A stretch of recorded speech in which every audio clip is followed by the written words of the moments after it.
দর্শক আসসালামু আলাইকুম। আমি জসিম পাকার মাথার থেকে বলতেছি। দর্শক, বিষয়টা হলো এই যে দেখেন, এতদিন আমাদের কথা বলার স্বাধীনতা ছিল না। আমরা কথা বলতে পারতাম না ভয়ে। এই যে একজন ব্যক্তি, উনি একসময় আওয়ামী লীগ করতেন, আমাদের পাকার মাথার ফালু মামা, উনি খুবই একজন আমাদের কাছে একজন গণ্যমান্য ব্যক্তি। তা উনার যে এই যে এত ক্ষোভ, উনি কিন্তু প্রকৃত আসলে একজন আওয়ামী লীগের নেতা ছিলেন। এই আওয়ামী লীগের করতেন, আওয়ামী লীগের দল করতেন।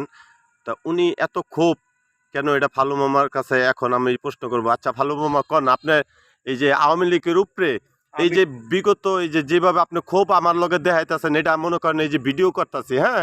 এখন আপনার আমি তো রাইত অনেক হয়ে গেছে।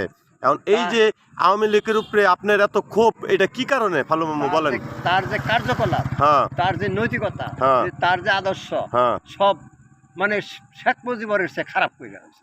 এই যে শেখ মুজিবর যে খারাপ করছে, তার সে খারাপ করছে। শেখ মুজিবর তো বিচার করে নাই কে, হ্যাঁ, তার ছেলে দিয়ে।